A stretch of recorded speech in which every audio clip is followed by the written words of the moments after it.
I get excited before coming into satsang. I realize that it's an opportunity to describe life as seen from a different perspective. And I spend a lot of time thinking about how to deliver the concept in ways that might allow them to penetrate, to land, in order for an aha to happen.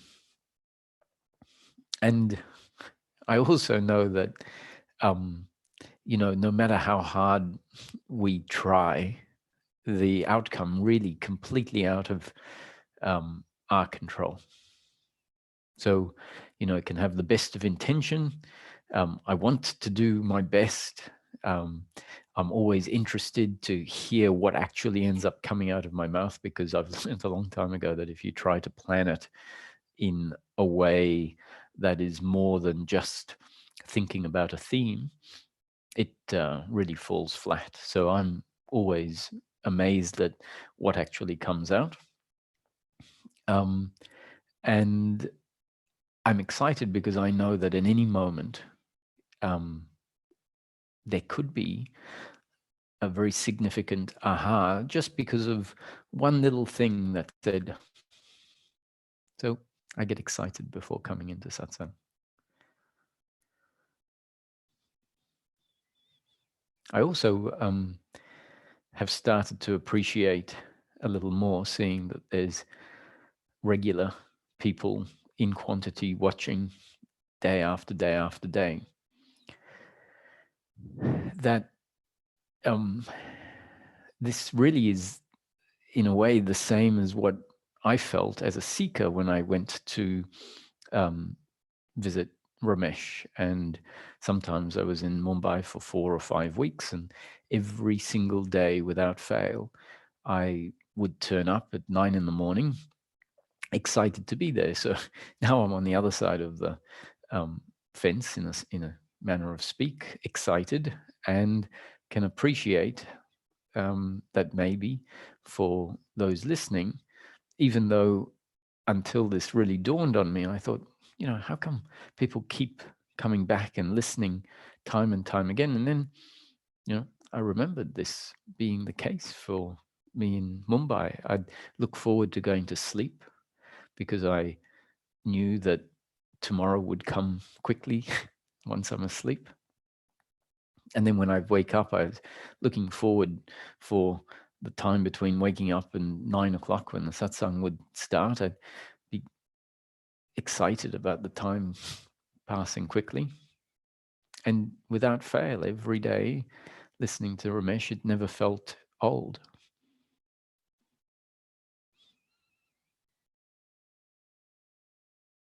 And with the benefit of hindsight,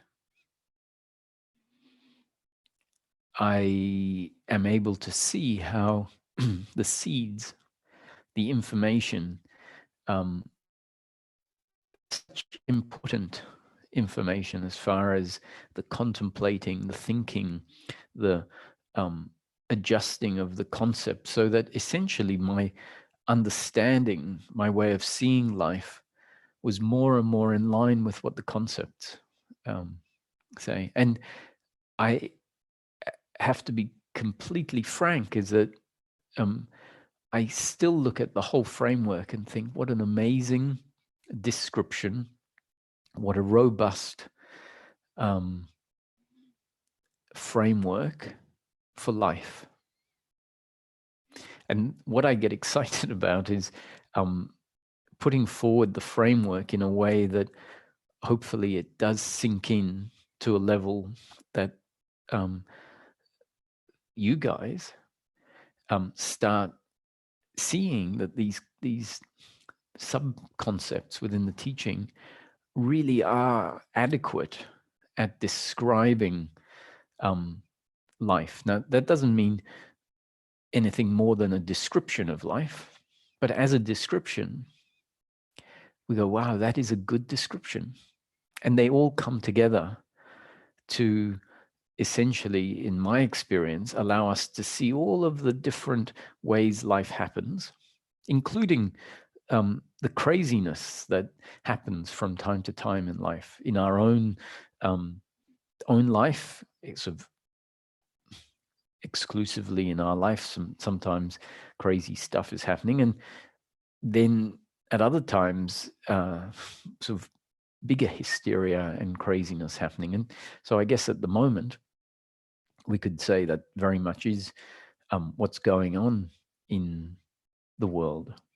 There's so many convergences happening. And if I didn't have this changed perspective, then I can understand that what's happening would be so confusing. Like I would need to find my way of digesting it and processing it as best as I could. And I know that if my way was different, it would be very challenging and confusing the way that I would come to digest it without some of these ways of seeing why these things are happening. If I had a different framework, it means we always end up sort of reconciling what is happening with our framework. And the problem is that what it will then create is the gap between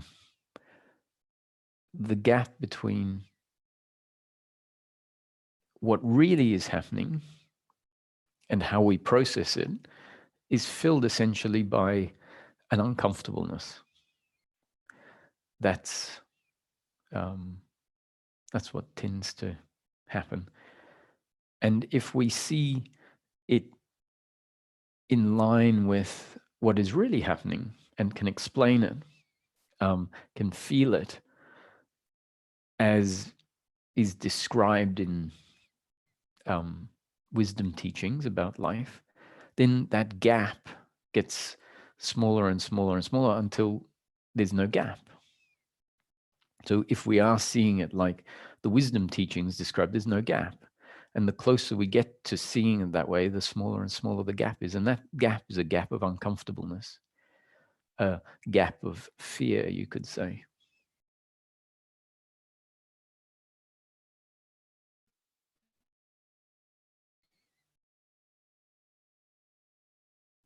So life is always circumstance. That is another way of saying life, circumstance, events.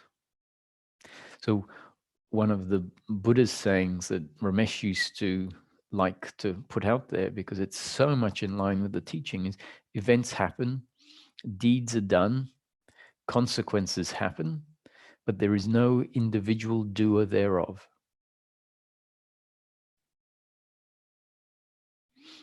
So events happen, deeds are done, consequences happen. So events is sort of bigger, broader something happening. Let's say a thunderstorm. So that is the event, a thunderstorm.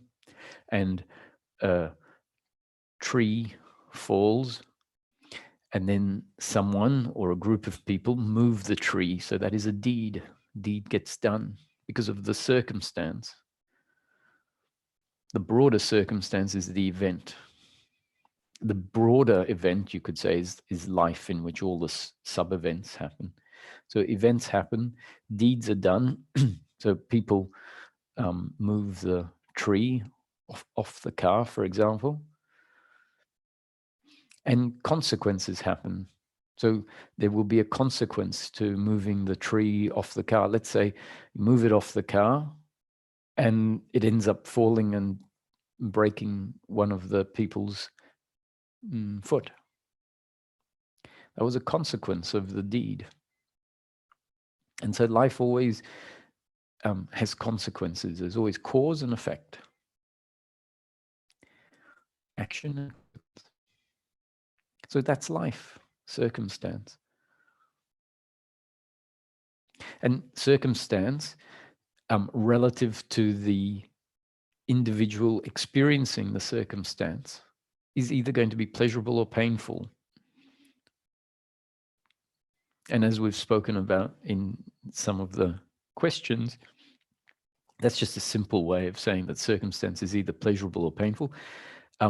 There could be a mix of pleasure and pain in a particular circumstance. You might be standing outside in the sun and it's very hot, and so that might be painful. And you might be listening to a great concert of a music group that you like while sitting in the sun, and the music and the atmosphere is pleasurable. So the circumstance is a mix of pleasure and pain. Isn't that an amazing way of understanding life? That in itself is a huge general, simple description of life. Life is an unfolding, a movement of circumstance. And circumstance, whatever it happens to be, is experienced by the human being that is part of the circumstance. And to the human being, that circumstance which is experienced, which they are part of, is either pleasurable or painful.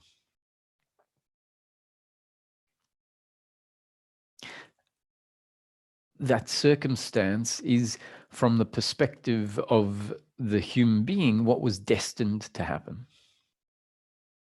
That is an attitude we can have towards the circumstance, that what unfolds is what was destined to unfold.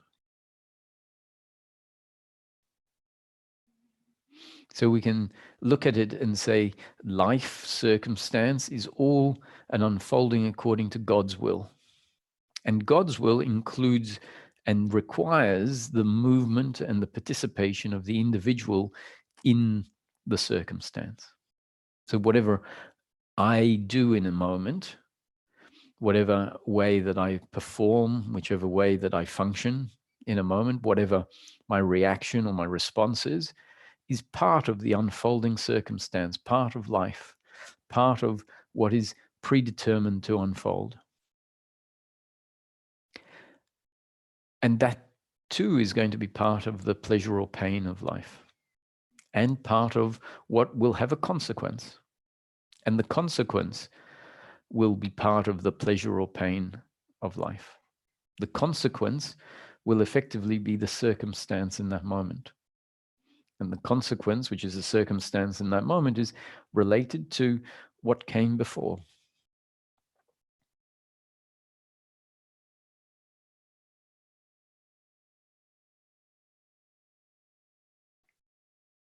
So that means that if you go to work and you get a promotion, you get told, can you please come into the manager's office?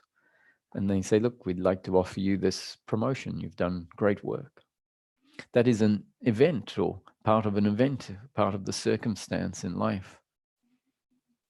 It is part of God's will unfolding, part of what is predetermined unfolding. And to the human being that is part of the circumstance, let's assume in most cases, if you've been told you've done a great job, that's going to be pleasurable circumstance.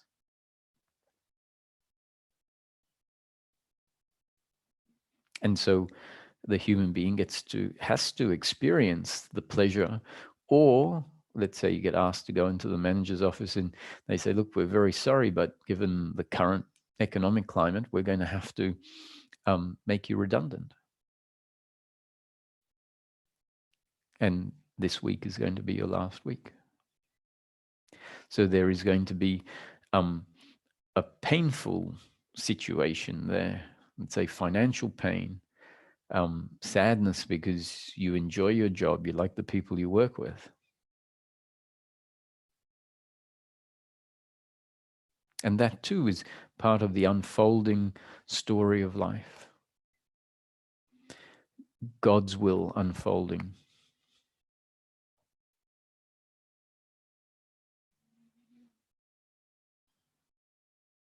So why do I say God's will? Really, you can change the word God for any other word that you like: source, consciousness, life, energy,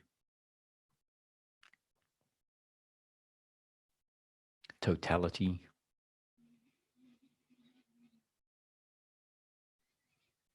There's something about God. It's very loaded for a lot of people, and so it can cause a problem. But as we start to feel part of this unfolding of life, it intuitively feels okay, and in fact appropriate to refer to God's will. I'm not sure why. It's not appropriate. What I'm saying is, I'm not saying we should refer to God will have a specific idea of a God. That is not what comes with the understanding. I think if we have an idea of God that is inspired by our past conditioning, that probably feels comforting, maybe, rather than what I'm calling right. It's an intuitive sense that feels appropriate to refer to God's will. But when I think about God, I don't think about someone or something controlling me, separate from me, outside looking in. That's an idea of God that is much more aligned with conditioning from society that have reasons for referring to that sort of God.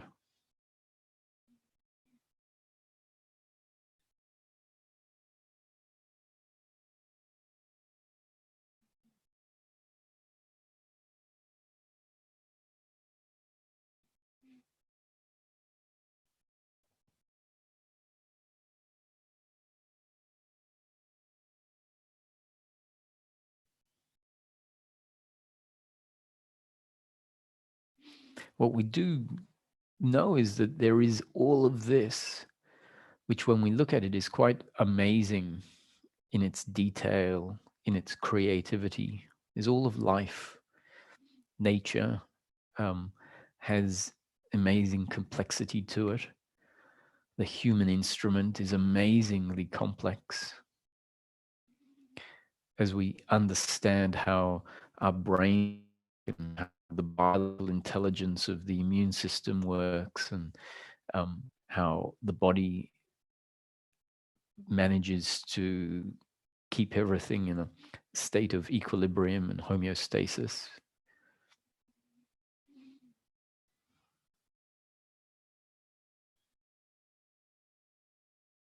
How we learn and absorb information, how the brain is so adaptable to change and working around malfunctions in the system, especially malfunctions in the brain and the organs that is part of the human instrument. As we start to see how all of this works, we really can't help but be in awe with life. And so it seems to me, it feels very appropriate to look at this and feel like it has come from a source.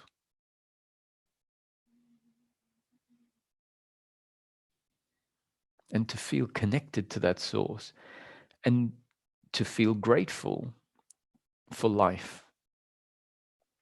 Not really as an idea, but as an arising, gratitude arising, not as a thought, oh, I should be grateful to life, but as part of the awe, as part of the recognition of being alive, which I suggest is one of the capacities of the human intellect, because of its complexity, to contemplate its own existence, to be able to recognize its existence in a world of time and space in a way that I don't believe that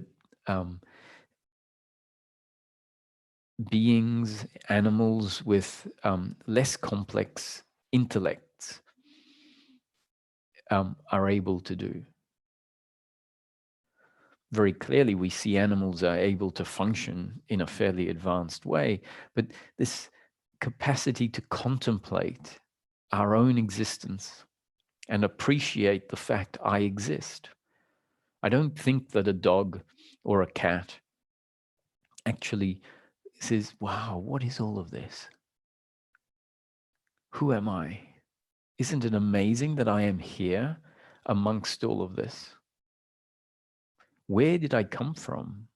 Where did all this come from?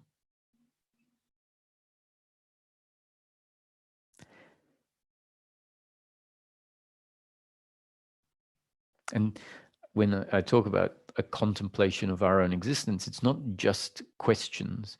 The questions are, in a way, the beginning of the contemplation of our own existence. And the culmination of the contemplation of our own existence is the appreciation, the direct knowing I exist amongst all of this, as part of all of this, one with all of this.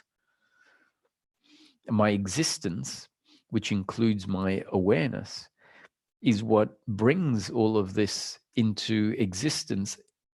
At least I can say that very confidently, brings it all into existence, at least from the perspective of my experience of it. It may exist independent of my consciousness and my awareness, but within my specific experience of it, my knowing of the lamp, of the tree, of the other person, that specific experience only exists because of the consciousness that is what I am. It is my existence.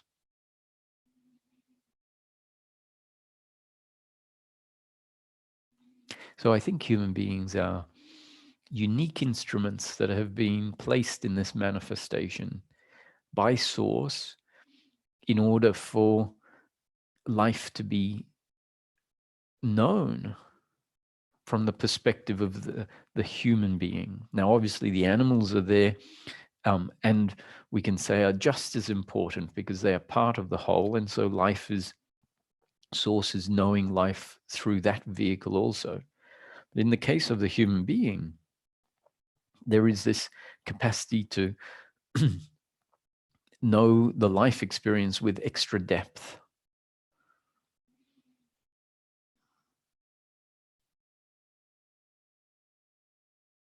So this is our birthright.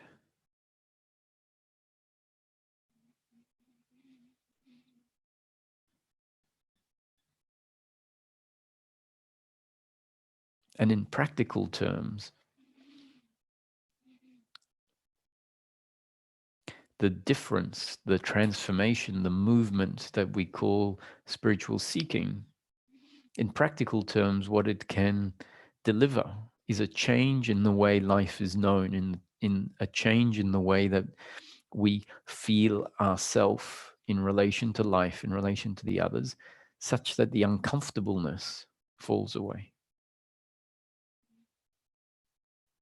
That doesn't mean the pleasure or pain of circumstance or pain of our own biological movements stops. It doesn't mean that sadness or anger, excitement and joy stop. They continue. They're part of the biological pleasure and pain of life, part of the duality of life, part of the interconnected opposite, part of the polarity that has to exist in order for this manifestation to be the manifestation it is. It is a manifestation of interconnected opposites, of health and disease, wealth and poverty, big and small, good and bad, pleasure and pain.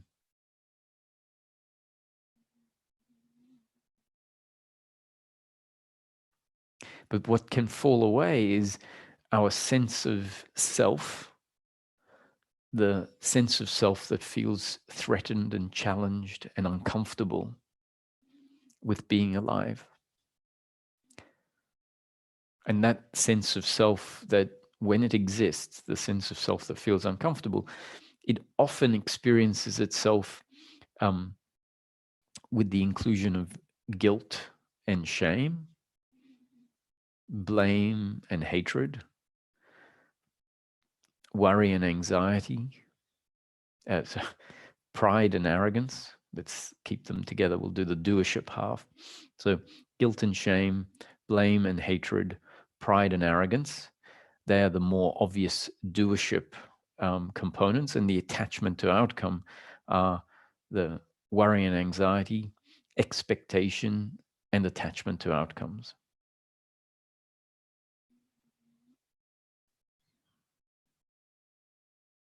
And when that movement is happening, the psychological me is present and active. And we can see it being active in different intensities.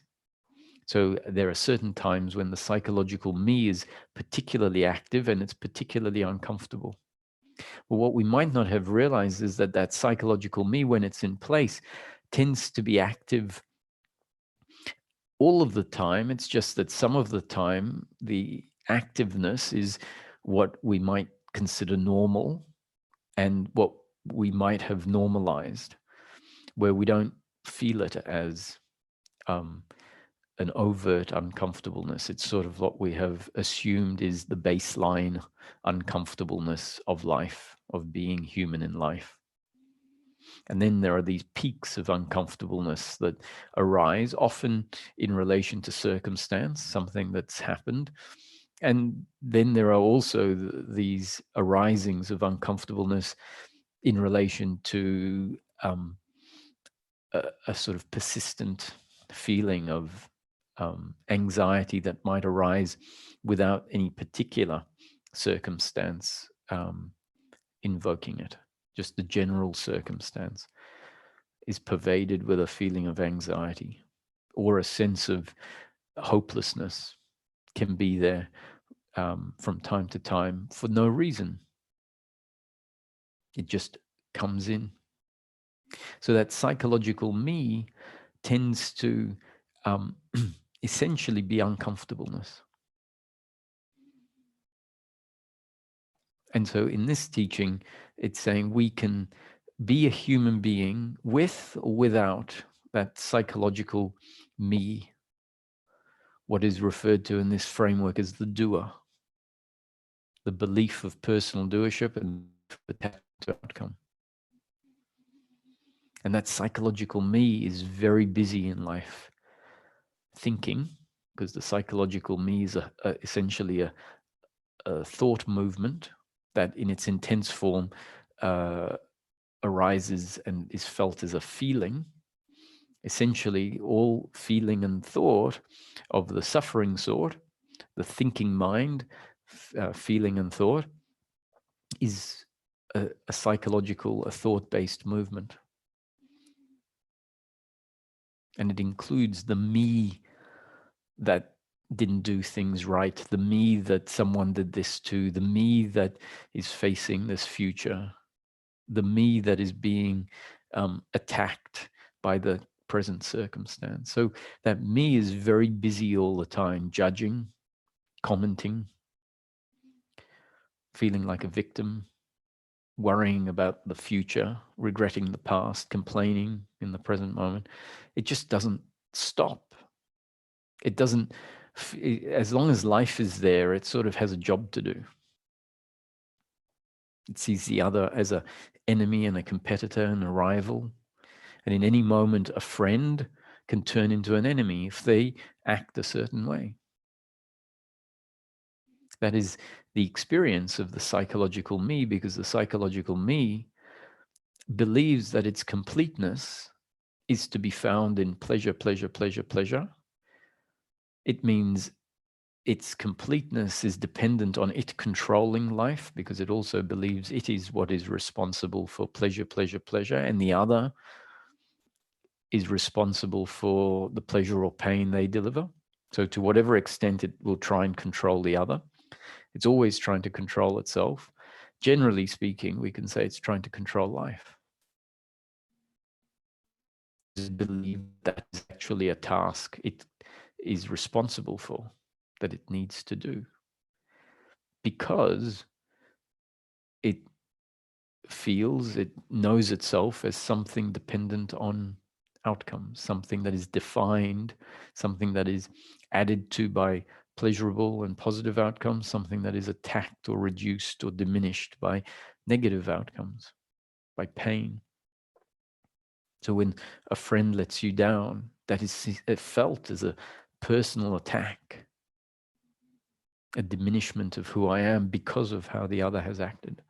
And so that psychological self is always busy.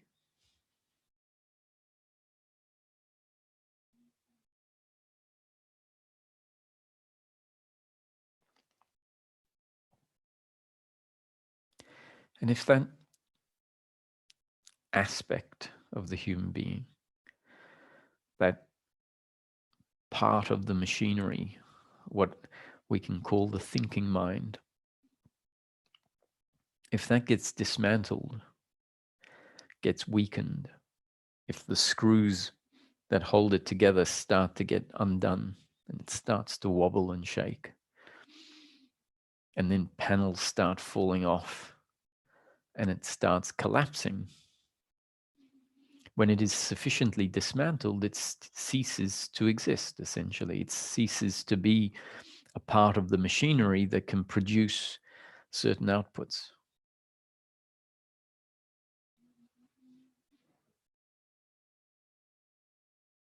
And that essentially is what the spiritual journey is doing. It's undoing the screws, it's shaking, it's grinding bits of the psychological self down.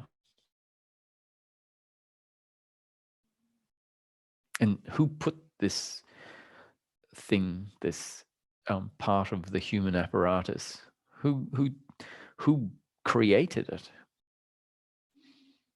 If you ask that part of the apparatus, it would say, well, I created myself. So I better feel bad about having created myself, given you've just described me as being so troublesome. That would be it functioning in its form that it's very good of, is not feeling good enough, shame, feeling guilty, feeling like it is responsible for how life unfolds, how the experience of life is in each moment. The real reason it's there is because it's destiny, because it's part of how life is designed to be unfolding. We could say that it's the default way that humans turn up in life as a result of the evolution of life or the creation of life. So we can describe life both causally and metaphysically, because it's both. When I hear about these arguments between creationists and evolutionists, it makes me laugh. But it's completely understandable, because the human intellect wants to take sides, wants to find a position on a spectrum and place itself there. And one interpretation of the middle path that Buddhism puts forward, the dualistic interpretation of the middle path is, it's very simple. We have a spectrum, stick yourself in the middle. That's the middle path. Don't overdo the left and don't overdo the right. And that's exactly what the human intellect, as it's been conditioned to see life in a very linear and one-sided way, tends to do. So to me, the middle path has got nothing to do with pitting oneself in the center, but rather stepping off the spectrum and seeing the spectrum as being exactly that, seeing a spectrum of life as being interconnected opposites, and not taking a position on the spectrum. So in its most crude interpretation, the middle path is don't overindulge, don't have too much of something. And then it's okay for you to have, 1 or 2 drinks is okay, but don't have 10. That's the middle path. And you don't need to go and have, I'm on the no drinks side. So, that's not what I see as the middle path.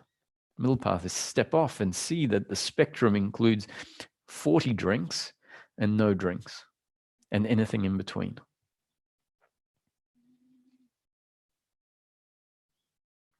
And that a person at any point is going to land somewhere on the spectrum. And that there is a spectrum for all aspects of life in each moment. Helpful or unhelpful, kind, unkind.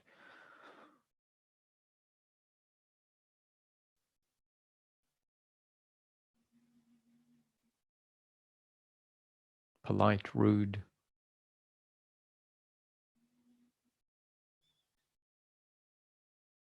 Big, small, strong, weak, healthy, unhealthy, thoughtful, not thoughtful. And so the middle path to me is stepping off the spectrum and seeing the spectrum and understanding that we will find ourselves anywhere on that spectrum at any point in time, depending on our genes and up-to-date conditioning. And that the other is on the spectrum of pleasure or pain, on the spectrum of circumstance and functioning a certain way, based on their genes and up-to-date conditioning, based on God's will, based on the creation. So that to me is the middle path. And as I said, that's very different to what our thinking mind wants to do, which is says, I want to have my spot on the spectrum. That's it. And then I'll put my flag in the ground, and anything that is not where I am is wrong, is not acceptable. That's separation. That is resistance. It's like, oh, I'm in the middle path. I have 2 or 3 drinks. These people have none. They're not enjoying life. They're teetotalers and they don't know what they're doing. And look at this hooligan over here. 10 drinks. He's wrong. The middle path is to step off and see that I could be the hooligan. I could be the teetotaler. I could be the one that wants to have 1 or 2 drinks.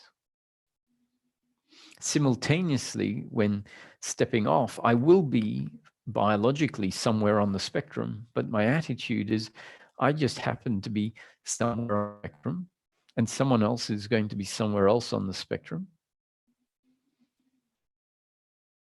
And that is an attitude of acceptance, an attitude of seeing the whole without of being attached or without craving or averting one part of the spectrum from being part of the whole.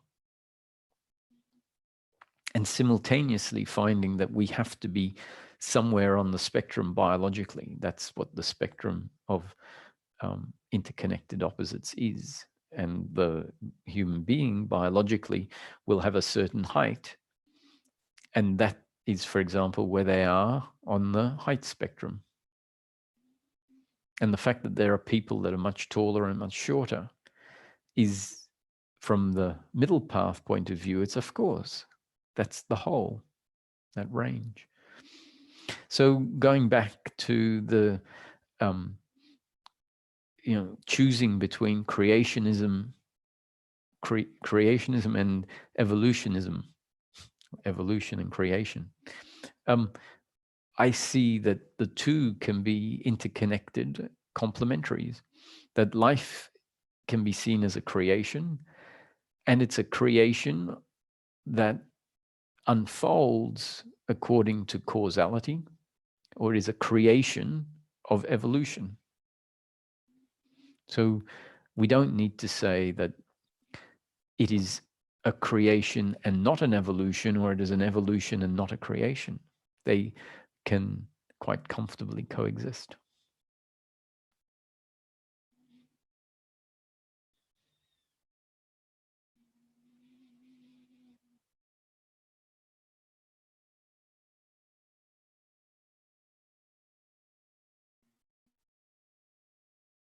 So this attitude, this personal, psychological me can dissolve. But how does it dissolve, and why is it there in the first place? Well, the concept in the framework is that it is there because it is part of the evolution of the human race. So humanity has evolved in such a way that when humans come into existence, this psychological me seems to develop. So life has put it in place.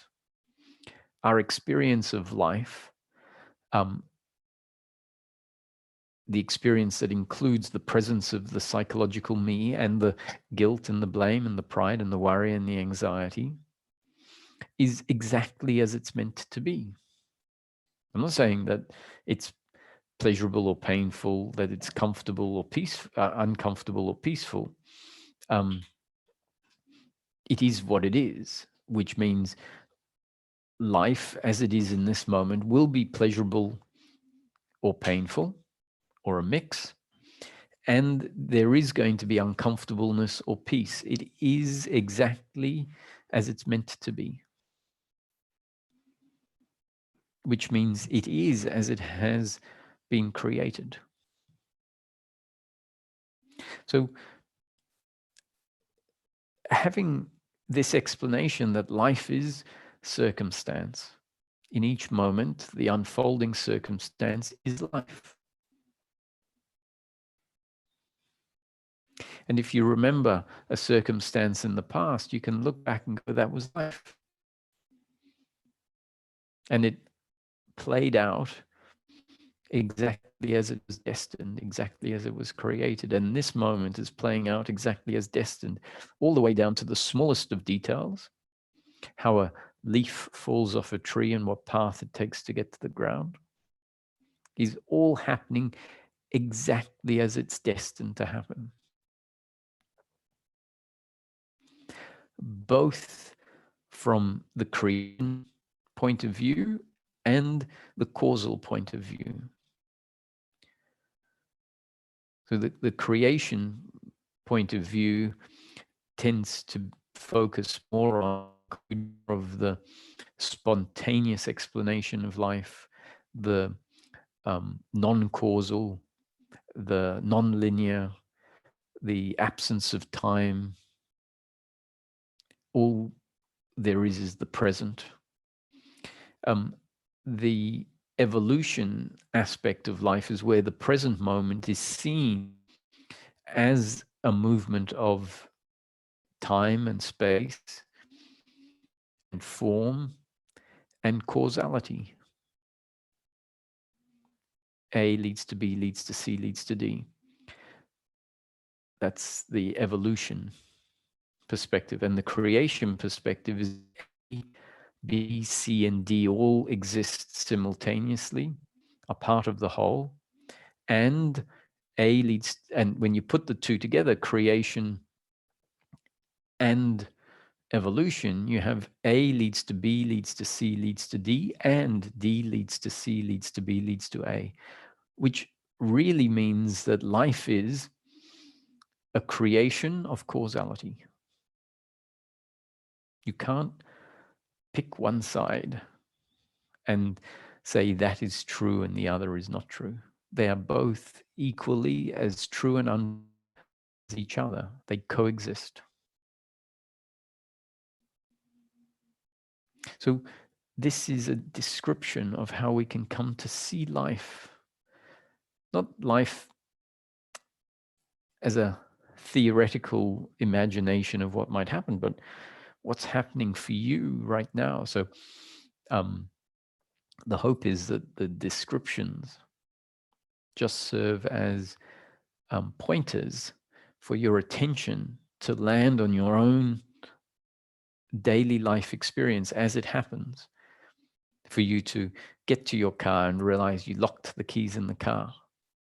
That's circumstance. So you're looking through the window and you see them dangling there in the starter slot. Oh, keys are in the car. Circumstance, pain in the moment. And so you get your phone out to call roadside assistance, or to call one of your family members to bring you the spare keys or roadside, and the phone dies out of battery. Circumstance. More pain in the moment. So if that happens and we see, we start to see, this is life, this is circumstance, and circumstance is pleasure or pain. Now the concepts are bringing you in direct contact with life in such a way that it can be known as it's being described. And that's useful, because once we're here, once we're connected to what is being described, more and more of the nuances that are so important for us to come to understand, because they start to undo the psychological interpretation of life, which is basically an interpretation of life put together based on a fairly cursory exploration of the dynamics that are actually at play, which basically means an overlooking of the actual dynamics and a forming of an idea about life based on how the human tends to form its idea about itself and life. So one of the ideas is that, this circumstance shouldn't be happening. Whose fault is it? It's happened. It shouldn't be happening. So now I need to find out whose fault it is. And it's either my fault, usually, or the others, or God. If we can't find someone to fault, we'll fault God. And so that becomes a psychological way of interpreting the circumstance, and it's what we can call our attitude to the circumstance. The circumstance is the keys are in the car. That's the circumstance.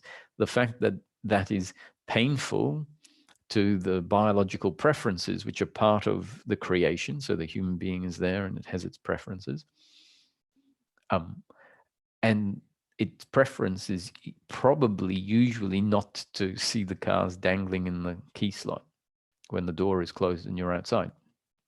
That's going to create a situation which is probably going to lead to missing an appointment, or spending time during the day doing an activity that you would probably not choose to do, like wait outside the car in the cold or in the heat until the situation can be fixed. It might mean having to pay $50 to get the roadside assistance people to help you, which is financial pain. That's the pleasure or pain of the unfolding situation, which with the right attitude, we can say is exactly as it's meant to be, God's will, and laugh at it. You God. And understand these things happen. This is not the universe malfunctioning. This is the universe functioning.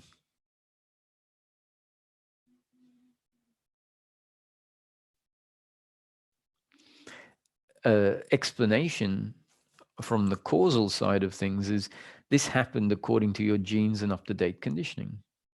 So what that means is your genes and up-to-date conditioning. Let's say you're forgetful. Let's say you're easily distracted. That's part of your makeup. It's how you function.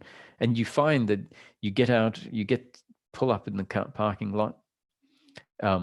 You check the mirror to see that everything's in place. You pick up your sunglasses and your wallet that's on the driver's seat and check something in the back, get out, close the door, and realize you left the keys in the car. And you do this regularly.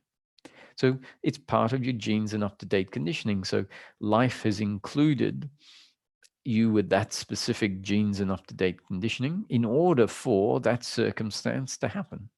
How could the circumstance happen if you were had genes and up-to-date conditioning that were always attentive?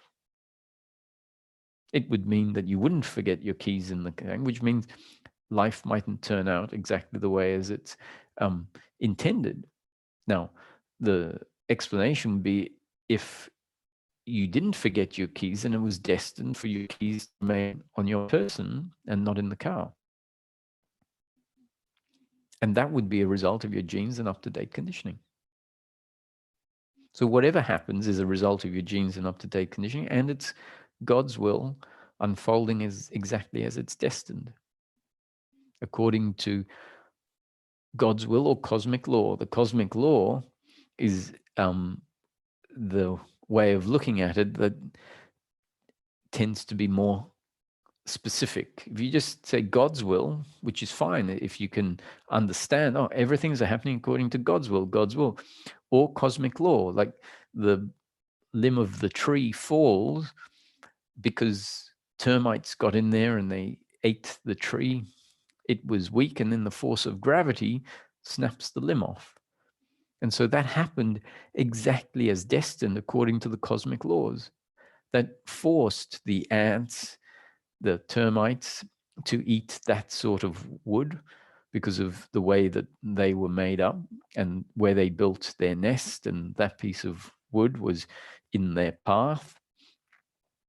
And then the other cosmic laws, once the termites had weakened the wood by eating all the sugars out of the wood, which is what the termites like, the structure is then weakened and gravity does the rest. So the limb fell according to the cosmic laws, which is the causal, the evolution way of seeing it. And we can see that it happened because of everything that came before, including the evolution of trees and the evolution of ants, termites, from single-celled organisms to more complex organisms. It happened because a seed was dropped in that place and was able to shine in that patch of water and fertilizer, and everything supported that tree growing.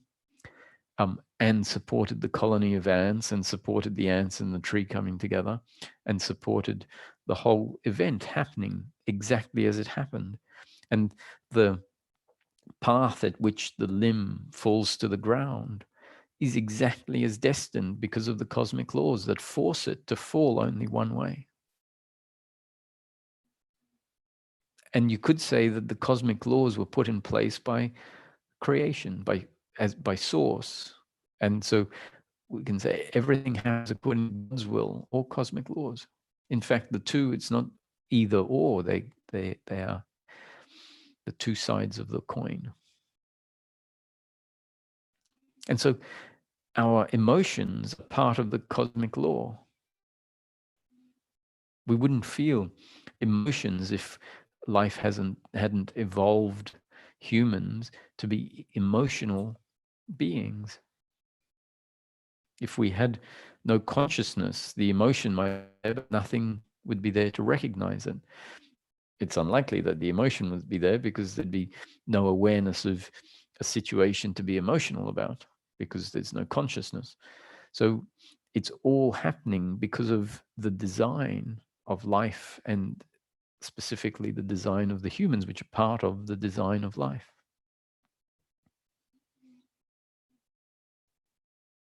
So if your kids are shouting and carrying on, you can say, this is God's will. It's God's will for me to be experiencing pain in the moment, in this moment. And if you explode at the kids, then that's God's will. It's their destiny to receive the consequence of their fighting in the moment for them. No dessert, you're grounded.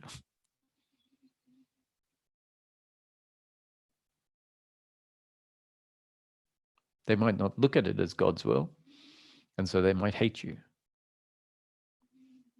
You might not look at it as God's will, and you could hate them.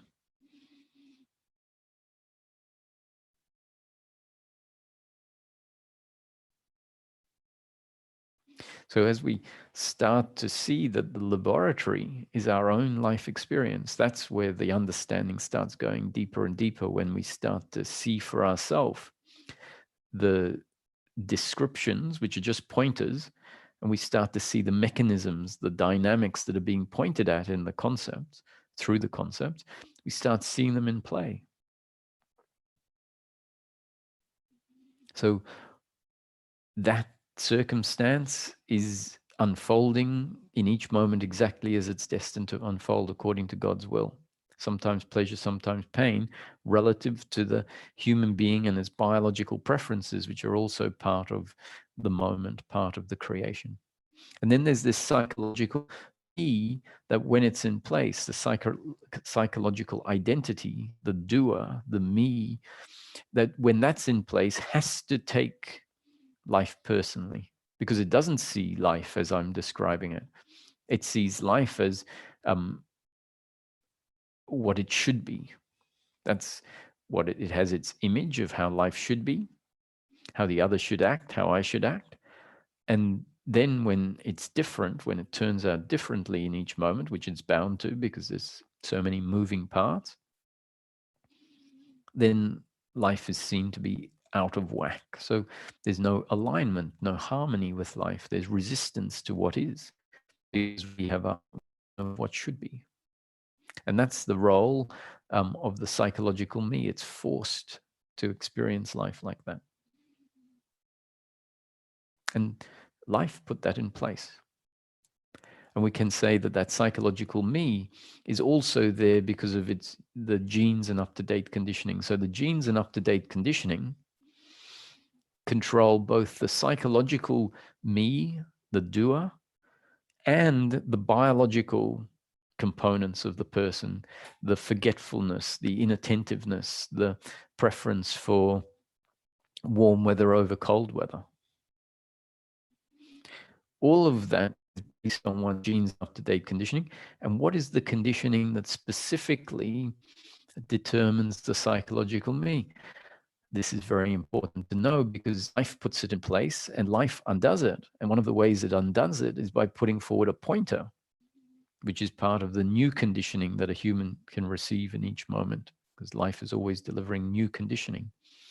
And the pointer is saying that the base of the psychological me, the conditioning at the base of the psychological me, the belief at the base of the psychological me, because the psychological me is essentially a belief identity, is I am the human being. That part I agree with. I am largely or only a physical entity, already going off track. I am the doer that is in control of how I think, how I feel, how I function. And I'm responsible for my life looking a certain way. And I'm responsible for the consequences and the outcomes. Completely off track, but that's the belief. The other is the doer in control of their life and how they think and feel. And they should act in a way that is going to deliver pleasure, pleasure, pleasure to me, because that's what completes me. Another fallacy about who we are, and yet it's in place. And so that essentially is the belief structure that then shoots off into many, many subsets of my happiness is to be found in pleasure. So we then have this belief structure that feels defined by its relationships with all of the different people it comes across in the day, feels defined by all of its functioning and its successes and its failures, etc. But in general terms, it's I am the doer, and my happiness is to be found in pleasure, pleasure, pleasure. And the ultimate pleasure it's looking for is love. Love from the other. It believes that when it gets love from the other, it will finally be complete. And the reason that's there is because the way life develops the human being is that there is an innate sense of lack. And that sense of lack is there because of the sense I'm not good enough to be loved.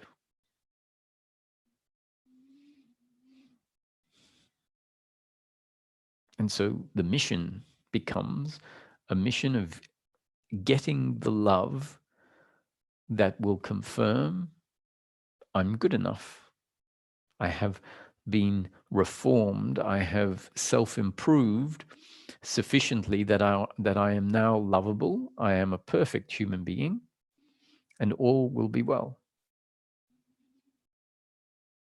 So the mission in life is a mission of receiving feedback that can effectively correct or fill in the gap or the hole that says I'm not good enough. That becomes the mission. And in fact, that feeling of lack is not there because we actually are lacking anything. It's there because the false idea of ourself inherently has to feel inadequate. It is inadequate. It's not who we are. And the solution is not to become a perfect person. The solution is for the sense of lack that is driving us to think we need to become a perfect person, is for that to fall away. And then once that falls away, being different becomes irrelevant. It's like, oh, why do I need to be different? Why do I need to be successful or live according to society's expectation or be any different from how I am? Why do I have to not live according to society's expectations if we find ourselves being pretty much the model citizen? If we don't have any sense of lack, we don't have a feel that need to be different.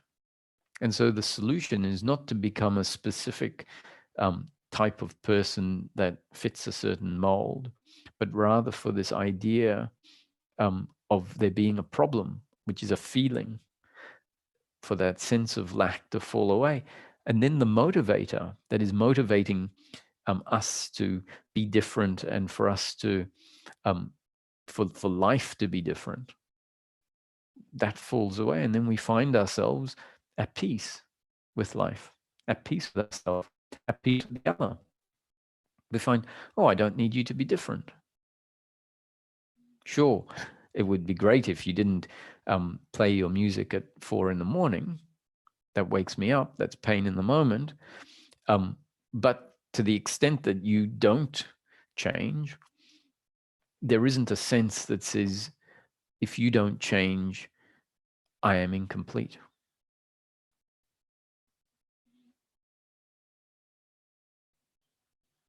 Whereas when the incompleteness is there, then when someone is playing music at 4 a.m, automatically it's assumed that I feel I'm incomplete because of the music being played at 4 a.m.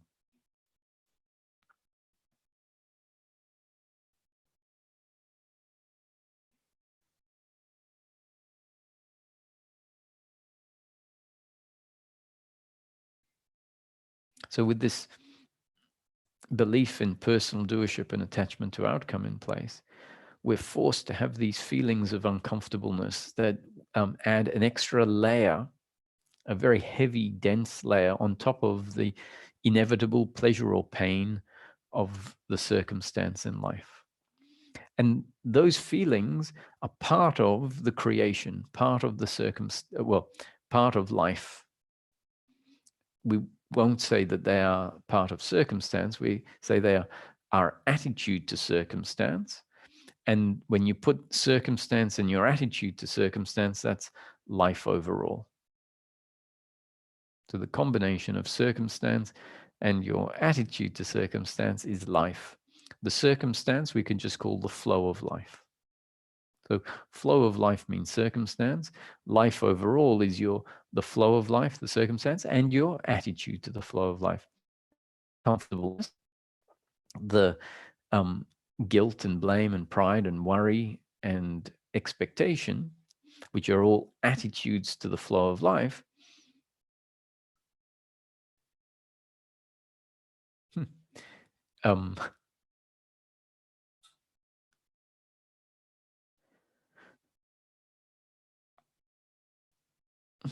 Are feelings that arise, an uncomfortable feeling. And when it arises, if we can see that as part of the creation, then we can be pretty impressed at how life is bringing about change in us. It's like, oh, even this arising, this uncomfortableness, this response of blaming the other because I see them as the doer, this response of feeling absolutely inadequate because I've locked the keys in the car. That too is part of the overall experience of life, part of God's will, part of the arising in the moment because of God's will or cosmic law. If that happens, a shift back, a step backwards has happened. A witnessing of life as a happening has happened.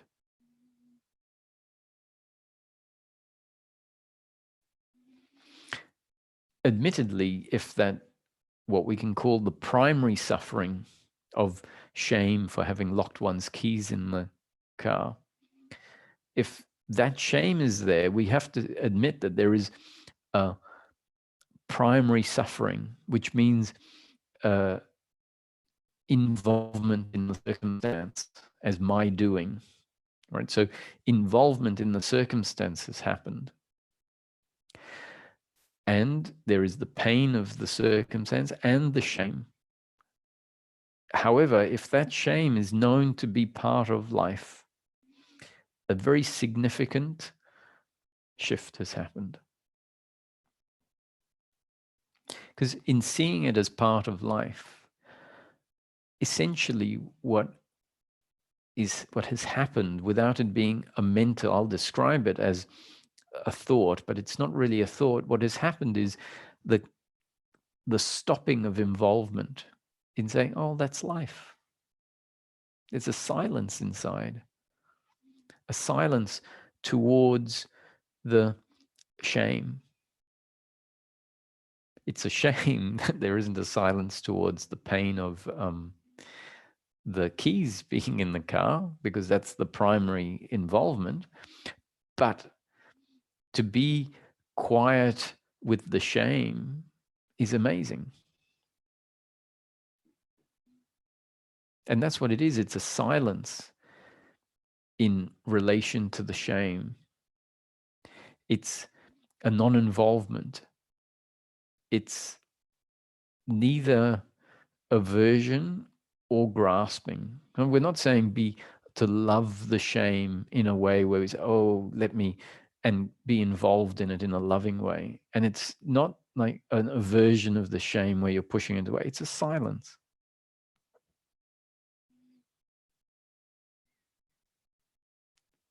Which is really, oh, I know there's nothing for me as the doer to do about the shame. It's a happening. And as that attitude penetrates and becomes more and more stabilized in how it sees life, then at some point we might find that the attitude is an attitude of silence towards the keys being found to be hanging in the car when the door's locked. And there's a silence to that. There can be the pain of, oh, that's going to cost me. I'm going to be late. Well, so there's the pain of that, but it doesn't carry on and turn into an uncomfortableness. So then there's a silence towards the circumstance, a non-involvement from an attitude point of view.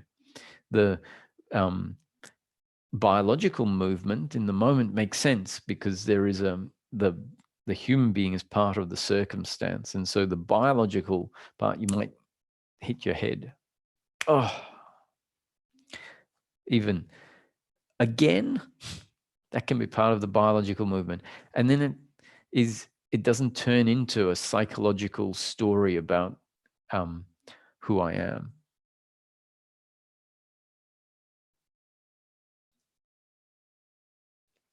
And so all of these things can be seen. So if the shame arises because of the circumstance, that's an opportunity to see, look, suffering arising, and uncomfortableness with myself because of circumstance. And if you find that uncomfortableness there when you wake up in the morning, let's say, and you feel this is just a standard experience when you wake up in the morning, and say, yes, it's an uncomfortableness with oneself. And if you go in and you find it's based on a sense of shame, you might even go in, you might find it's to do with you treated your friends in your history, in your past, or the way you feel about yourself because of your work achievements or lack of them. And so it's there when you wake up, and that's the opportunity to see it for what it is. Oh, an uncomfortableness with myself, because I believe I'm the doer of the outcomes in the past. And that doesn't mean, oh, I shouldn't believe I'm the doer. That's just you're describing what this feeling is. Uncomfortableness, suffering in the moment, based on the deeply ingrained belief of attachment to outcome. My successes should have been greater, and I am the doer of those failures. I could have and should have done them differently.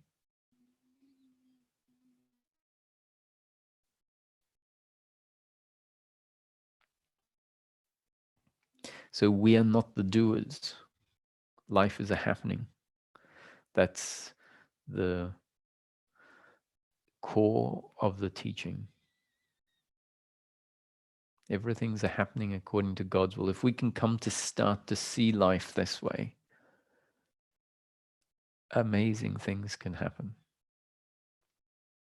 If we see that my thoughts arise because of my genes and up-to-date conditioning, my feelings, my emotions, both the biological feelings and emotions, the biological feeling of hunger, the biological feeling of tiredness, the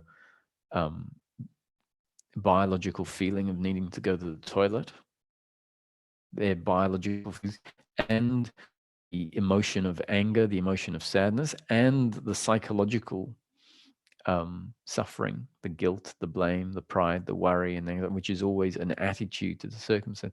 If we can start to see that all of that happens entirely because of our genes and up-to-date conditioning, meaning we're a very complex biological robot, a biological instrument created by life in order for the life experience to be able to arise the way it does through this particular body-mind organism, through human beings. So saying that we're a biological robot isn't reducing us down to a bunch of metal, which is what we imagine, a robot to be. We're saying, no, this is not reducing it down. This is saying the human being is a very complex biological instrument, a beautiful biological instrument capable of feeling love and emotions and anger and sadness. So it's just putting those different feelings and movements and expressions into context and saying that's a result of your genes and up-to-date conditioning. If you have manic thoughts, it's a result of your genes and up-to-date conditioning. No doer there, just the functioning of your specific design. And so as this is seen, and we see it over and over, in our own daily life, we have a thought about, oh, that person is so irresponsible, for example, and we catch the thought arising and might say, okay, that's judgment. Or it might not be judgment, it might just be discernment. It depends on how it feels, whether it's a judgment that the person is invalid for being that way, or whether it's just a discernment that says actually what he's doing is dangerous and it's irresponsible. However, I see that in the context of life, he's functioning according to his genes and up-to-date conditioning. It depends on how it is. Whatever it is, it's a result of your genes and up-to-date conditioning. And at some point, we have this insight. I simply cannot be the doer. There is no doer. There never has been a doer. There has always been the operating of a complex biological instrument, and all the other human beings are complex biological instruments. There simply cannot be a doer. There is no doer. There never has been a doer. We realize, there's been a belief, an attitude of personal doership, which means an interpretation that the functioning of a complex biological instrument is actually the doing of a me. So this me is a insertion into the picture. It's let me just stick this me in there as the driver of the bus, as the controller of the mechanism. And in fact, we find there's just a mechanism that doesn't need a controller. And so the psychological me can collapse in an instant. I simply cannot be the doer. These words are happening according to my genes and up-to-date conditioning.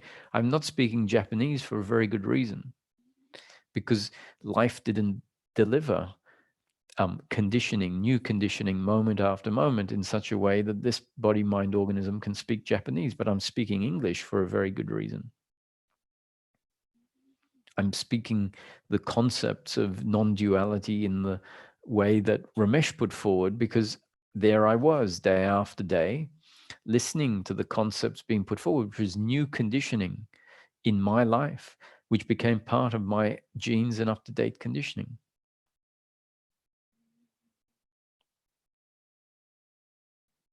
I simply cannot be the doer. Life is happening. That doesn't mean in each moment you won't function.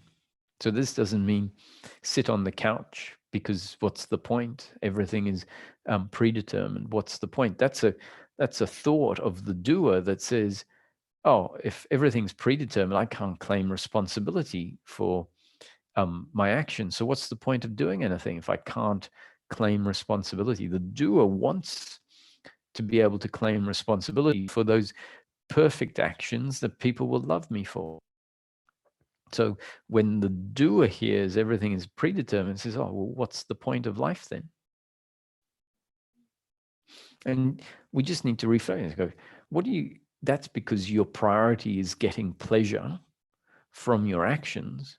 So then you say, well, if I'm not the doer, there's no point. What about if we say, well, the purpose of life is to experience life? Then whether it's predetermined or not predetermined is irrelevant, because you know that there is experience in each moment.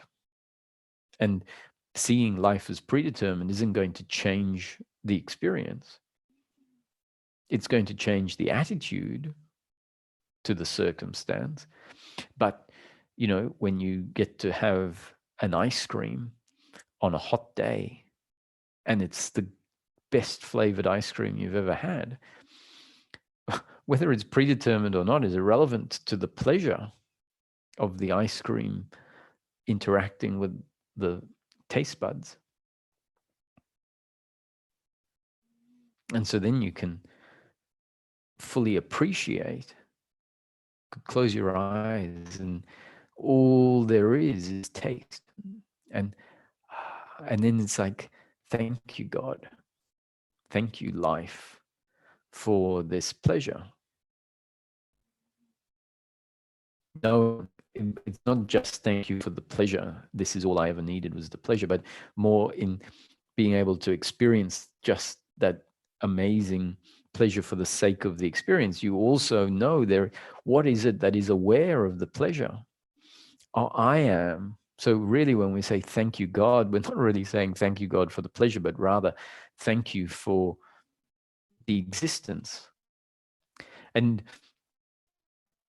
the thought, thank you, God, is not necessarily the same dualistic thank you, God, that someone might project onto when I say, oh, I'm thank you, God. They say, well, I thought you were meant to be a proponent of non-duality. So who is the one thanking God? Because that sounds like two.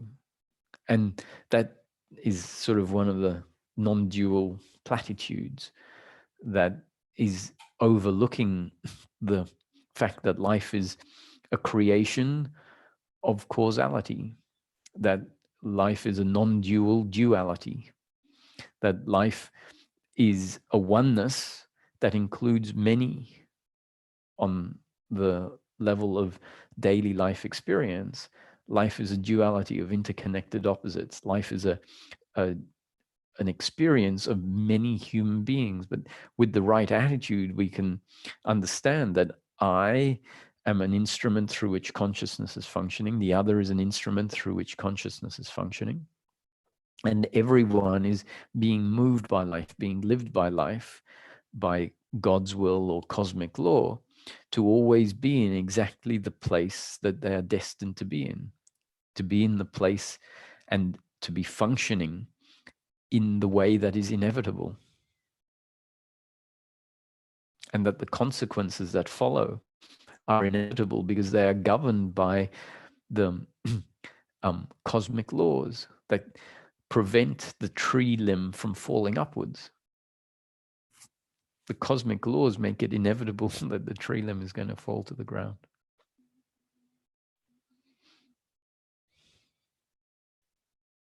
So I'm excited. I hope that in today's satsang, someone started off feeling excited and maybe had an aha moment, which is really just new conditioning coming in and becoming part of the up-to-date conditioning. Ramesh used to say that new conditioning can change our up-to-date conditioning, and sometimes it can change our up-to-date conditioning radically.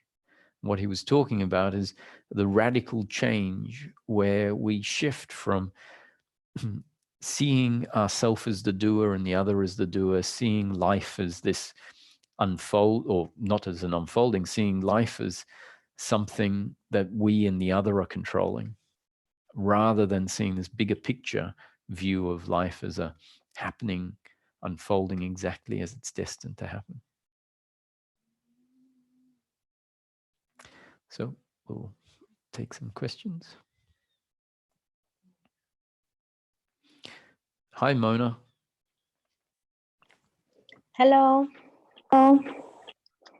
Hello, I can hear you. Hello, everyone.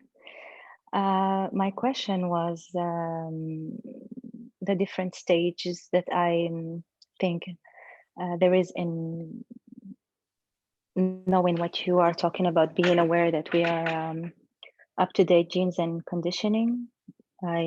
For my part, I was first I was one, experiencing an object.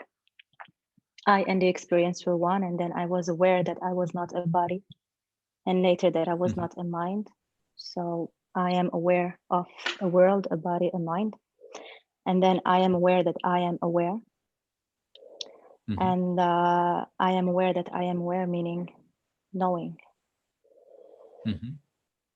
And my question is, how come that sometimes I am aware of a wrong statement, that is not truth in absolute?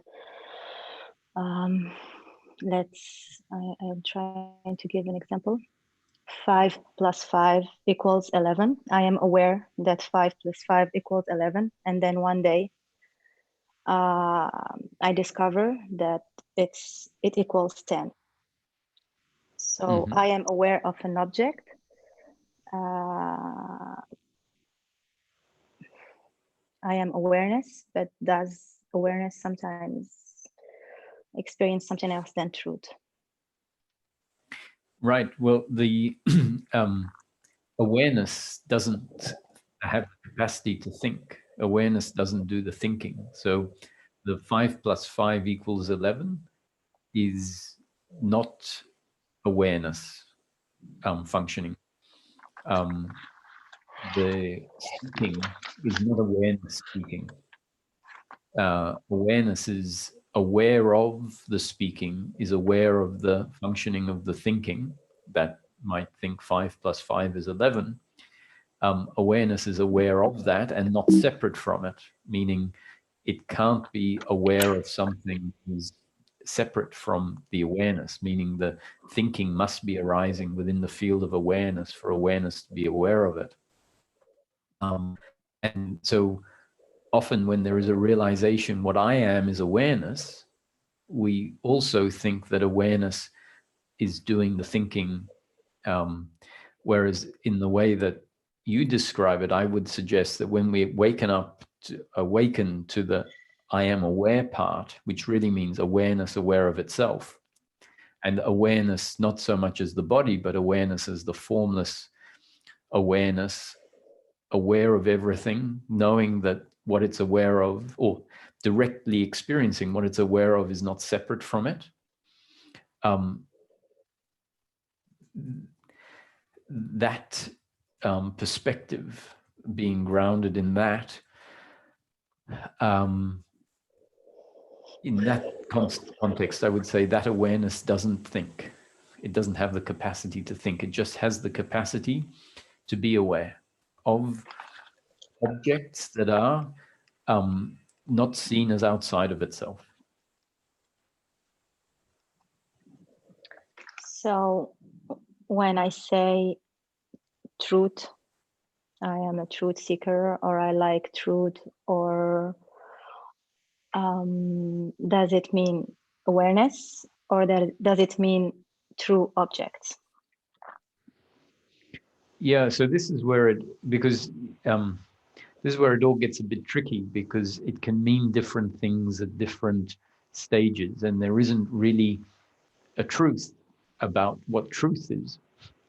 From one perspective, I would say there is no truth that we can come to know, actually.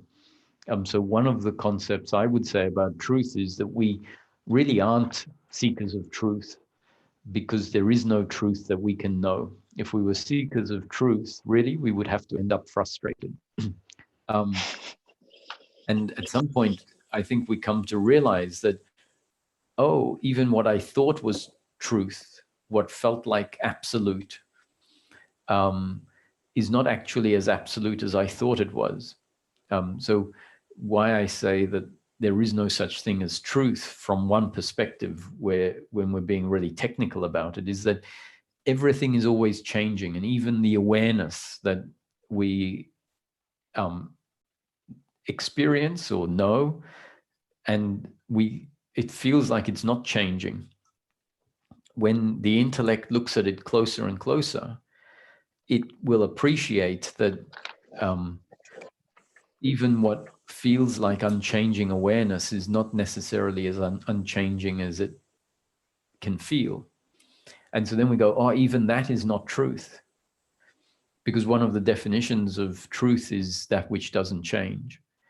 And so when there's an awakening to awareness, we can't deny the sense that it feels so much less changing, so much, or even unchanging compared to the relative objects that we were identified with before. And in that moment, we go, oh, this is the truth. This is that which doesn't change. This is the absolute. All of the other stuff, all of the objects are changing and relative. And my experience is that my intellect now doesn't relate to awareness as unchanging. It says that is as changing as everything else. When you say awareness, you mean your awareness, or you being aware that you are aware, or awareness, the formless? The formless, so awareness. Go on. Can we say that awareness is the same place, it's formless and colorless, but sometimes it seems like your awareness is expanding. You are in the same spot of awareness, but it's the more you work on your body mind and you try to take off the distortions, the more your awareness takes, you see the scene, you see that awareness is the scene being played, the happening, and even if you forget, you automatically remember very soon that there is only awareness. Yeah, so in the way you phrased the question, I got the impression, and I think you've confirmed it, that what you were talking about is what is often referred to as the shift of identity from knowing yourself as the body-mind organism to that which is aware of the body-mind organism. And so I was assuming you're referring to the awareness, not as it feels personal awareness of the body, but rather that which is beyond the body, and the awareness of the whole experience, which includes the experience of the body. That's how I took it. That's what you were referring to? Yes. The first stage, yeah. So yes. Yeah. So to me, even that is actually very much a relative function that can shift, can open up into a experience that feels like it isn't a relative function, as if it shifts in such a way that it feels like it is now no longer confined to relativity, but is an absolute perspective.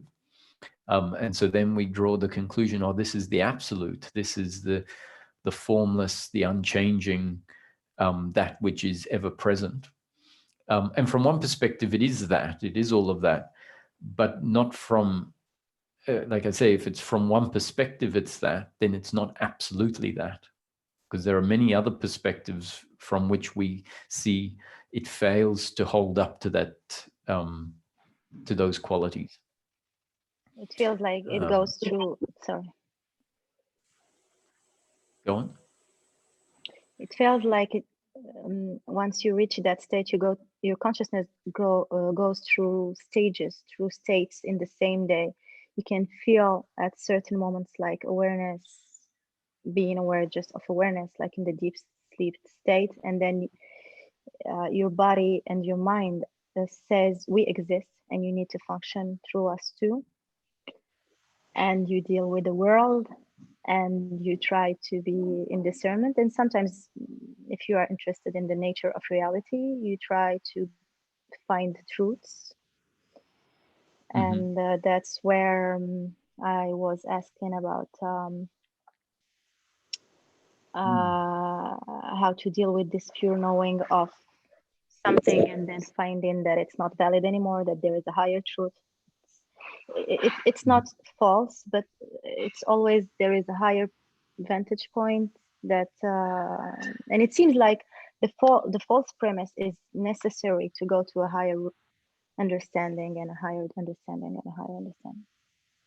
Yeah, exactly. They're like stepping stones. And each stepping stone, when you step onto it, feels like, this is it. This is it. Finally. And yeah. And inevitably, we find the process then takes us beyond that. And then we realize, that wasn't it. And once that's happened enough times, hopefully when we get to this new vantage point and we go, this is it, we go, no, this is probably just another station along the way. Now, the irony is that if we say there's higher and higher vantage points of what is more and more true, then it creates a certain impression. Whereas I would say that the movement takes us back to what is much more relative.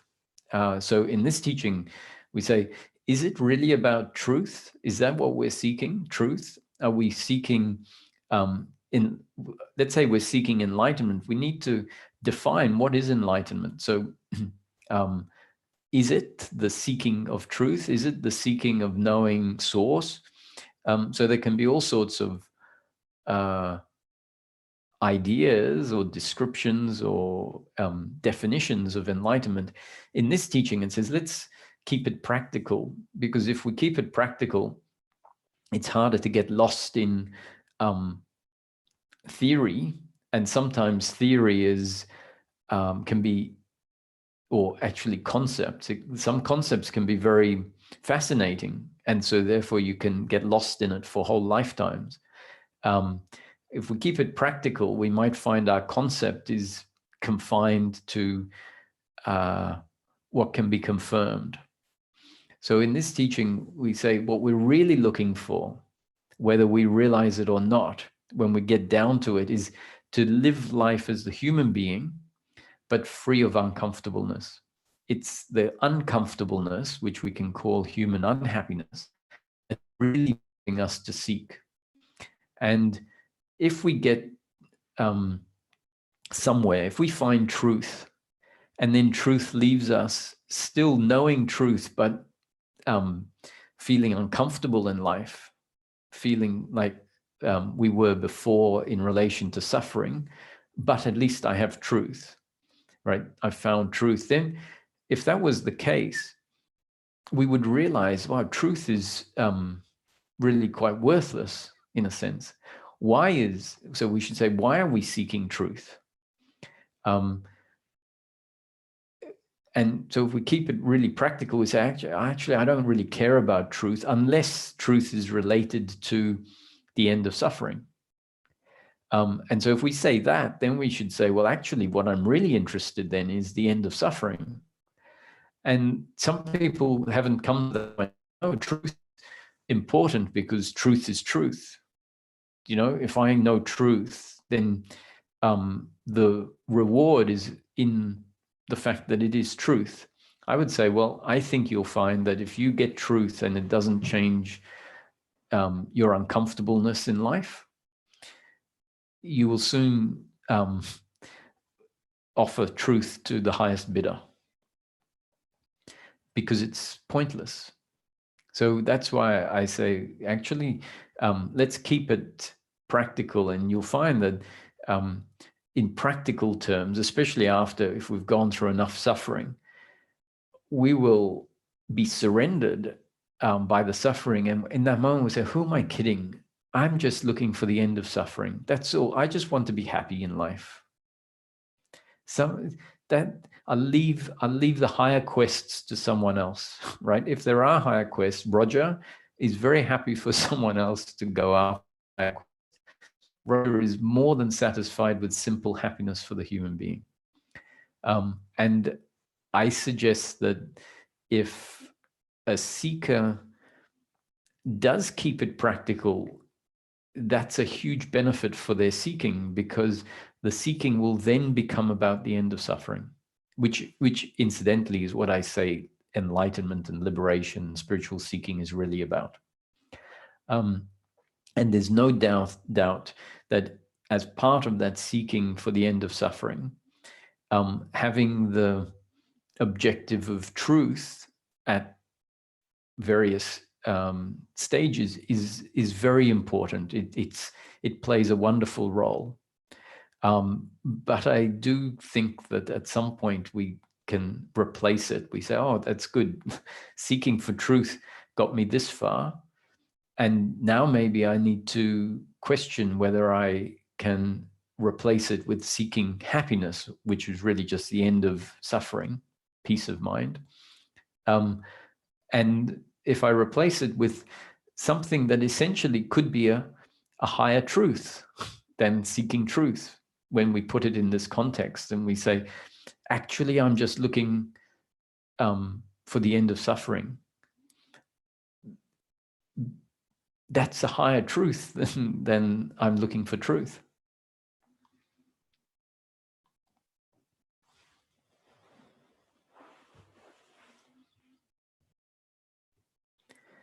Sorry, I think you were muted. Yes. Yes. Peace of mind. Yes. Yeah. That's what so the movement, I would say, in my experience and what I'm sharing, is it's a movement through all of these stages, even through the God realms, you can put it, right? So on the wheel of karma, in Buddhism, the birth and rebirth, they say it's not really about being reborn into even the God realms, that they are just levels, and so even the knowing oneself as awareness, if we look at the birth and rebirth wheel of karma as a metaphor that matches the seeking process, the knowing oneself as awareness can be the equivalent of getting stuck in the God realm. And so when, if we hear about the wheel of karma and, the realm and the hell realm and the human realm and then the God realm, we might say, oh, it's about the God realm. Of course, that's what I want, the God realm. But when we really understand this wheel of karma, it's about transcending all of these realms. And in daily life, in practice, that metaphor really means coming to see that there is no doer. And in the wheel of karma, no doer really means at the end of it, it's realizing there never be anyone to be reborn. They're never, and yet the wheel of birth and rebirth, the cycle of birth and rebirth, has kept happening for as long as the incarnation felt there was someone to be reborn. Then a rebirth happened. And so the end of that happens when we realize there never has been anyone to be born or reborn. And that, to me, in practice, is the realization, oh, there is no doer. I am not the doer. I am an expression of life, which is the end of separation, the end of the separate me. And that brings us back to knowing myself as the human being, not as awareness. So the realization of this formless awareness, which we think is and experience as the absolute, is the movement through which, or at which time, we are getting to know the consciousness aspect of the human being. And then that knowing oneself as awareness needs to make its way back into the body and be known as the consciousness that is actually functioning through the human being. That the consciousness that is functioning through the human being, which we've always known, is that same consciousness that we have an experience of in its expanded state.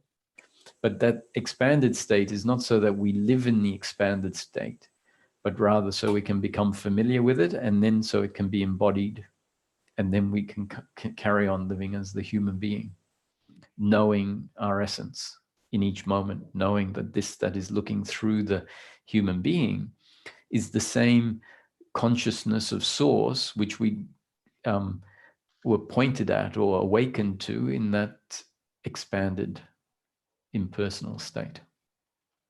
So what would you say, what would your, in one sentence, how would a high consciousness evolved being live on Earth? So how would high consciousness? How would a high consciousness, self-aware, evolved being as a human being live on Earth? Doing in each moment. Yeah, sorry. they would, in each moment, do exactly what they think or feel to do, understanding that whatever it is they think or feel to do is God's will unfolding through the functioning of their own free will, which really means the doing exactly what they think or feel to do.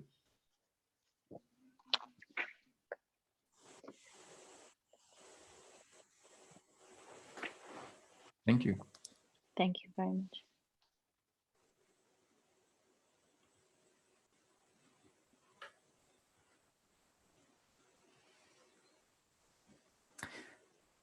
Seems like that's it for today.